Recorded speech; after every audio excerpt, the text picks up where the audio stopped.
சலீம், யார் தலைமையில இந்த மத்திய அமைச்சரவை கூட்டம் நடைபெற்றது? கூட்டத்தில் எடுக்கப்பட்டுள்ள முடிவுகள் என்னென்ன? இது குறித்து விரிவா சொல்லுங்க.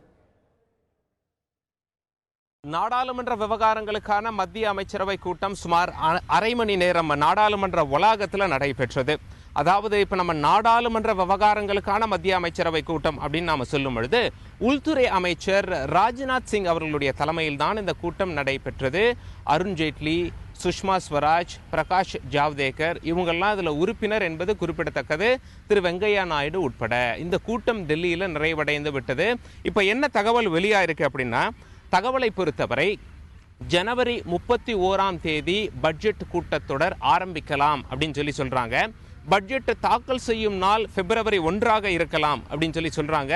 உறுதி இல்லை. அரசாங்கம் தரப்பிலிருந்து தகவல் வர வேண்டி உள்ளது. ஒவ்வொரு வருடமும் பட்ஜெட் கூட்டத்தொடர் அப்படிங்கிறது பிப்ரவரி இறுதியில தான் ஆரம்பிக்கும். ஆனால் இந்த முறை முன்கூட்டியே பிப்ரவரி முதல் வாரமே ஆரம்பிக்குமா என்ற எதிர்பார்ப்பு இருந்தது. அதையும் தாண்டி ஜனவரி 31 ஆரம்பிக்கலாம்.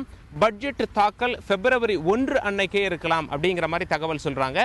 இந்திய நாடாளுமன்றம் ஒவ்வொரு வருடமும் 3 முறை கூடுகிறது. முதல்ல கூட்டுறதுக்கு பேர் பட்ஜெட் கூட்டத்தொடர். பிப்ரவரியிலிருந்து மே மாதம் வரைக்கும் நடைபெறும். அதன் பிறகு வருவதுதான் மழைக்கால கூட்டத்தொடர். ஜூலையிலிருந்து செப்டம்பர் வரைக்கும் நடைபெறும். அதற்கு பிறகு வருவதுதான் குளிர்கால கூட்டத்தொடர். நவம்பர் டிசம்பர் மாதங்களில் நடைபெறும். இப்பொழுது முடிந்தது குளிர்கால கூட்டத்தொடர், நடக்கவிருப்பது பட்ஜெட் கூட்டத்தொடர்.